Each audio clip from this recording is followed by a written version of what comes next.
Meus irmãos e minhas irmãs, vos saúdo com a paz do Senhor. Estamos aqui novamente para falar do último capítulo de Jonas, capítulo de número 4. Nas outras mensagens nós falamos do capítulo 1, falamos da grande cidade de Nínive, falamos da ação de Deus, que foi balançar o mar, trazer a tempestade para a vida de Jonas. Falamos sobre o Deus dos que navegavam e a diferença do Deus de Jonas. E quando Jonas foi jogado à água, a segunda ação de Deus foi preparar o grande peixe para tragar a Jonas. No capítulo 2, falamos sobre a oração de Jonas, muito parecida com a oração de Davi, que Jonas orou e que Deus teve a misericórdia e o resgatou. E a terceira ação de Deus no livro de Jonas foi fazer com que o peixe vomitasse Jonas novamente.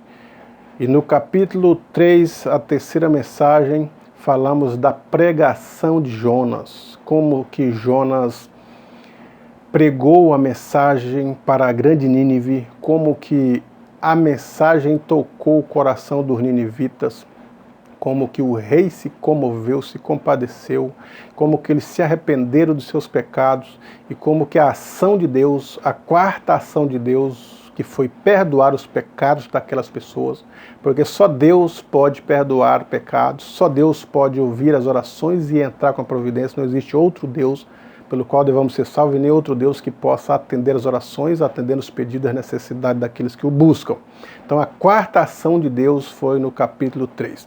Hoje, no capítulo 4, queremos falar também de alguns aspectos da oração de Jonas e como que, depois da mensagem, mesmo que o povo se arrependesse, parece que Jonas não percebe o arrependimento do povo e ele espera os 40 dias que Deus havia dito que destruiria e ainda não havia destruído nem nada. Então Jonas, o texto diz que ele se desgostou-se extremamente e ficou irado.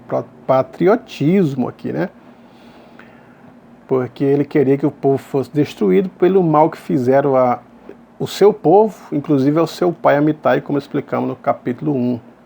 Então, se você não ouviu as mensagens, a primeira, a segunda, a terceira, corra ali no canal Gesiel Silva Costa e acesse essa mensagem, você vai ouvi-la e aprenderá com estas lições preciosas. Então, parece-me que Jonas estava sentindo-se fracassado porque ele havia determinado um tempo da destruição de Nínive. E não houve a destruição, parece que a profecia não cumpriu e ele se sentiu fracassado.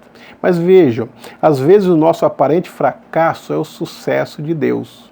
Qual foi o sucesso de Deus? Não em destruir, mas em que o povo se arrependesse e ele ganhar toda aquela nação para si, perdoar os seus pecados. Então este é o sucesso de Deus. Enquanto Jonas parecia fracassado, Deus estava vitorioso. Então parece-me que às vezes é assim com a gente, que os nossos aparentes fracassos são a vitória de Deus. Às vezes os nossos aparentes insucessos é o sucesso do divino, o sucesso do maravilhoso Deus. Então vamos continuar agora falando que e orou ao Senhor e disse: Senhor, não foi isso que eu disse estando ainda na minha terra? Por isso me adiantei fugindo para Tarsis, pois sabia que és um Deus clemente, um Deus misericordioso, um Deus tardio em irar-se e grande em benignidade e que te arrependes do mal. Nós temos a resposta por que Jonas fugiu para Tarsis. Porque ele sabia que Deus iria perdoar. Porque ele pega o navio e vai para um outro lado. Porque ele sabia que Deus não destruiria caso o povo se arrependesse. E por que ele sabia que Deus não destruiria? Por causa dessas qualidades de Deus. Deus clemente, o que é a clemência? É a capacidade de perdoar pecados. É a capacidade de trazer o perdão para aqueles que muito mal lhe fez. Como diz assim o dicionário, sentimentos ou disposição para perdoar as ofensas e ou minorar os castigos, as indulgências, a bondade, é o sinônimo de benignidade. Então esta é a capacidade de Deus, clemente, trazer clemência, de aplacar, de tirar o castigo. E Jonas sabia disso. E ele ainda dizia: eu sabia que tu és um Deus misericordioso. O que significa a palavra misericórdia? Uma palavra grega, que é a junção de duas outras para dar o significado de uma. Miser de miserável mesmo. Córdia, cardia, para coração. Então ela se resume assim, misericórdia, as duas palavras, para dar o significado de dar o coração a um pobre miserável. Foi assim que Deus fez, deu sua vida a nós, miseráveis pecadores. Por isso que Paulo dizia, miserável homem que sou. Então Deus é quem pela sua misericórdia nos deu vida. E para o povo de Nínive ele também usou de misericórdia. Em vez de trazer a morte, ele trouxe a salvação. Em vez de trazer juízo, ele trouxe o perdão. E Jonas sabia dessa qualidade divina, por isso ele adiantou-se, como ele mesmo confessa, para ir para Tarse. Outra qualidade de Deus, benignidade. Eu sabia que tu és um Deus benigno. Quer dizer, a capacidade de Deus não é fazer o mal, mas fazer o bem. Mas e as questões de julgamento que ele trouxe? Ali é a questão de juízo, porque ele é justo, ele traz juízo sobre o que é mal. Mas a capacidade de Deus é benigna, isto é, a capacidade de fazer somente o que é bom. O diabo, a característica dele é maligno, a capacidade de fazer somente o que é mal. E ele ainda diz assim, sabia que tu és Deus tardio na ira? Deus ele é tardio em irar-se. Por isso que às vezes nós nos perguntamos por que tanta maldade, tanta injustiça humana e parece-me que Deus não age? Porque Deus é tardio em irar-se, mas quando ele ira, o juízo vem, a sentença é certa. E ainda disse Jonas, aparta-se do mal, Deus se aparta do mal, né? Quer dizer, do mal que ele disse que faz e não faria, porque é condicional esse juízo aqui em relação à maldade, é condicional. Para nós é mal, mas para Deus é juízo. Mas isso é condicional porque quando nos arrependemos dos nossos erros, a consequência é tirada. E Jonas pegou e disse, pediu a morte, tira a minha vida, não quero mais viver, eu quero morrer. Estava indignado, estava muito triste, estava abalado, pedindo a morte. E Deus pergunta para Jonas, é razoável essa tua ira? Então ele se retira da cidade, vai para um lugar distante, e ali com o sol muito quente, ele faz uma cobertura, e fica ali embaixo, mas o sol é muito quente, como diz o texto. E entra então a quinta ação de Deus. Deus fez nascer uma planta que cresceu e repousou sobre a cabeça dele, amenizando o calor do sol. É a quinta ação. A primeira ação no capítulo 1, quando ele balouça o mar. A segunda ação, quando ele prepara o peixe, ainda no capítulo 1. A terceira ação de Deus é no capítulo 2, quando ele faz o peixe vomitar Jonas. A quarta ação, quando ele perdoa os pecados dos ninivitas. A quinta ação, quando ele prepara esta planta, né, e fez com que essa planta subisse e estivesse sobre Jonas, provocando então uma sombra para aliviar a tensão que ele estava tendo, a raiva, o calor. E então, diante desta tensão, diante daquele calor, ele sentiu alguma coisa a menos.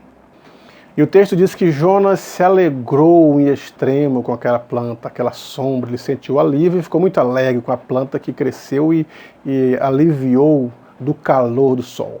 Mas entra em ação a sexta ação de Deus. Diz que Deus enviou um verme para que comesse a planta e matasse a planta. A sexta ação de Deus. O mesmo Deus que faz a planta nascer, agindo, é o mesmo Deus que faz a planta morrer, também agindo. Nosso Deus é um Deus que age. É um Deus de ação, é diferente dos deuses que não ouvem, que não falam, que nem som algum sai de sua garganta, deuses mortos. Nosso Deus é um Deus vivo, como diz a Bíblia. Deus fala e o homem fica vivo. Então a sexta ação de Deus foi fazer com que a planta morresse. Mas vejam só, aí no dia seguinte, de novo, o sol nasceu e o texto diz assim, que Deus mandou um vento calmoso oriental. Com o calor que estava e Jonas já desfalecendo, Deus mandou um vento oriental, a sétima ação de Deus. E quando ele mandou esse vento oriental, Jonas desfalecia e quase morria e pedia a morte insistentemente, indignado. Então aqui nós vemos 7 ações de Deus no livro de Jonas. Deus é o Deus que age. Nosso Deus, e ela é um Deus de perfeição, porque o 7 é o número da perfeição. O 7 é o número de Deus, é chamado o número de Deus, o número da perfeição, porque Deus em 6 dias fez todas as coisas, no 7º descansou. E a partir daí o número 7 na Bíblia é muito, na tipologia bíblica, o número 7 é muito presente. Não te digo que perdoe somente 7, mas 70 vezes 7, expressando o perdão de Deus a partir da perfeição em perdoar. Então nosso Deus é o Deus perfeito, é o número 7. O número 6 é o número do homem. O número 666 é a trindade satânica querendo imitar Deus. O diabo sempre teve esse desejo de parecer a Deus, de querer ser Deus, de querer se assentar no trono de Deus. Ele sempre foi o desejo dele de se parecer com Deus. O anticristo também é assim, se assentará no trono de Deus, querendo ser Deus, querendo ser adorado, exigirá adoração. Então o 666 ele dá essa ideia de que o diabo quer parecer, quer se aproximar, mas não consegue ser Deus. Pode se aparentar como apresenta na Bíblia, né? Ele vem num cavalo branco, mas ele tem um arco. E o cavalo branco que representa o Messias tem escrito na sua coxa, né? Rei dos reis, Senhor dos senhores. E ele vem com uma espada, não com arco. Então o branco é uma falsa paz, mas Deus é quem é o príncipe da paz. Então o anticristo, o diabo, sempre querendo se aparecer com Deus. Então o número 7 é o número da perfeição divina, da ação divina. 7 ações divinas aqui presentes no livro de Jonas que eu destaquei. Quando o texto diz expressamente que ele balança o mar para causar a tempestade. Quando o texto diz expressamente que ele prepara o peixe para tragar Jonas. Quando o texto está claro dizendo que ele ordena ao peixe que lance Jonas.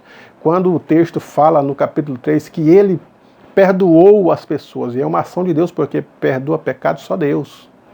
E é uma ação de Deus quando Deus prepara uma planta para Jonas. Quando Deus age novamente tirando a planta de Jonas. E quando Deus envia o vento, Deus mandou, quer dizer, é o Deus que domina sobre as plantas, sobre o vento, sobre os peixes, sobre tudo.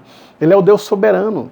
E Jonas demora a entender a soberania de Deus, o poder de Deus. Deus mostrando para Jonas o poder que ele tem.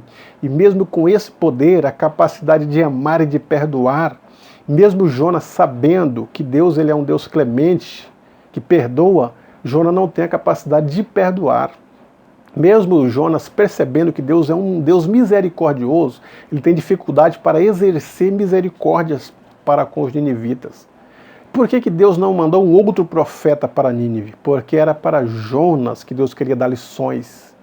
Era para Jonas que estava magoado com os ninivitas, revoltado com os ninivitas, querendo juízo a eles, porque a história diz que os ninivitas mataram o pai de Jonas. Então ele nunca perdoaria eles, nunca seria clemente com eles, nunca usaria de misericórdias com eles. Então Deus prova para Jonas que Jonas deveria ser exemplo, tomar como exemplo as atitudes divinas, Deus agindo, Deus fazendo de tudo para que Jonas fosse, Deus perdoando, Deus abençoando, Deus resistindo, Deus usando de clemência para o povo, e Jonas preocupado com outras coisas, querendo a vingança, não consegue ver o perdão, não consegue ver a salvação, não consegue ver o valor que as pessoas têm. Jonas tem exatamente esta dificuldade. Então Deus traz essas lições exatamente para mostrar para Jonas que ele é um Deus misericordioso e quer que nós sejamos misericordiosos. Que ele é um Deus que perdoa e quer que nós perdoamos as pessoas. Deus é um Deus que ouve a oração e quer que nós oramos a ele. E ouvimos, intercedamos por outras pessoas que carecem da intercessão divina. E o outro aspecto que nós vemos aqui é Deus dando lições para Jonas para que ele seja uma pessoa melhor, para que ele seja um cristão mais eficiente. Deus trazendo lições para Jonas, mostrando para Jonas como que é exercer a verdadeira fé, como que é de fato ser seguidor de Cristo, o que é de fato ser imitador de Cristo, imitador de Deus. É exercer a fé, exercer a misericórdia, exercer a clemência, tardio para irar-se, perdoar. Mesmo que essas pessoas tenham tirado a vida do seu pai, eles merecem o perdão, porque foi em tempos de ignorância. Mesmo que essas pessoas estão em pecado, se eles se arrependerem, merece o perdão de seus pecados. É isso que Deus está dando, essas lições preciosas para a vida de Jonas. Então Deus usa essa figura da planta, dizendo, olha, Jonas teve piedade da planta, complacência com a planta, misericórdia dela, ficou indignado quando ela morre, e Deus não terá misericórdia de pessoas de fato, trazendo lições aqui que muitas vezes nós estamos preocupados com coisas do que com pessoas. Coisas supérfluas. Nós às vezes cuidamos mais da casa do que de uma visita. Levamos mais tempo para lavar o carro, cuidar e arrumar e dar a manutenção no carro do que em uma conversa rápida com um irmão carente, tristonho. Às vezes nós nos preocupamos muito mais com as nossas próprias ambições, nossos passeios, nossas viagens, gastamos mais com coisas banais do que ofertamos, do que dizimamos, do que exerçamos misericórdia para com os carentes e necessitados. E Deus ele quer também, através dessa mensagem, assim como abriu os olhos de Jonas, que valorizava aquelas coisas que eram passageiras e banais e deixava de valorizar aquelas que de fato é mandamento bíblico, amarás o teu próximo como a ti mesmo. As lições chegam até a nossa era. Precisamos olhar para as pessoas e amá-las. Não só decorar o mandamento. Primeiro mandamento, amar a Deus acima de todas as coisas. Segundo, amar o próximo como a nós mesmos. Mas exercer este amor para com Deus. Exercer este amor para com o próximo. Enquanto que cuidamos mais das coisas passageiras do que do próprio próximo que é carente das nossas ajudas. Então nós precisamos abrir os olhos e ver o que de fato Deus quer da nossa vida cristã, da nossa carreira cristã. Então Deus mostra para Jonas lições da sua onisciência, Deus sabe todas as coisas, da sua onipotência, Deus é o Deus que age, é o Deus que pode todas as coisas. Jonas precisava aprender disso. E da sua onipresença. Jonas não sabia que Deus estava no navio, achou que poderia esconder-se de Deus. Então ele descobre que Deus é onipresente, está em todos os lugares, não tem como fugir da presença de Deus. E por mais que ele soubesse dos atributos divinos de Deus, da misericórdia, do perdão, ele precisava tomar para si isso, perdoar, como Cristo ele ensina aos seus discípulos. Perdoar os vossos inimigos, amar os vossos inimigos, bendizer aqueles que vos perseguem. Falar bem, o indivíduo está perseguindo, você vai atrás falando o que é bem dele. O indivíduo está agindo de má fé e nós estamos perdoando. Então Jonas precisava dessas lições, como nós precisamos dar lições. Talvez esses dias que nós estamos vivendo aí de quarentena, enclausulado nos nossos lares, sem poder fazer aglomerações de pessoas, até mesmo na igreja, quem sabe valorizamos mais estes momentos de comunhão com nossos irmãos, quem sabe valorizamos mais as nossas amizades, quem sabe valorizamos mais a obra de Deus, um aperto de mão, um sorriso, um bate-papo, uma conversa, a presença de um amigo, a atenção que nós vamos dispensar àqueles que precisam, e assim por diante. Então, de fato, a palavra de Deus ela não volta vazia. Ela vem nos ensinando como nos comportar, vem ensinando-nos como nos portar diante de Deus, diante dos homens, qual que é a nossa resposta à palavra divina, a nossa resposta ao chamado divino, porque Deus ele deu a sua palavra e qual que é a resposta que nós damos à nossa palavra? Crendo, obedecendo e praticando. Se esta for a vontade de Deus, nós então estaremos dentro dela e seremos abençoados grandissimamente, como foi os ninivitas, receberam o perdão divino, receberam o favor divino. E Jonas recebeu a compreensão das coisas que são abstratas, das coisas que estão no mundo da transcendência divina que pertence a Deus. Então é Deus quem revela aquilo que ele é. Deus é quem revela o seu propósito. A mente humana é incapaz de por si só, pelos seus conhecimentos, sejam acadêmicos ou não, alcançar a mente divina se Deus não revelar os seus propósitos, se Deus não revelar a sua palavra, se Deus não se revelar ao homem. Então Deus vai se revelando como se revelou. Ao longo dos tempos se revela a nós também através da sua palavra, até porque nós não sabemos tudo sobre Deus, nem da sua palavra. Mas aos poucos, paulatinamente, gradativamente, vamos aprendendo quem é Deus e a sua palavra e vamos se aproximando cada vez mais até, de fato, nós vemos quem Ele é. Que Deus te abençoe, que você seja abençoado com essa palavra e que o Espírito Santo continue a falar ao seu coração.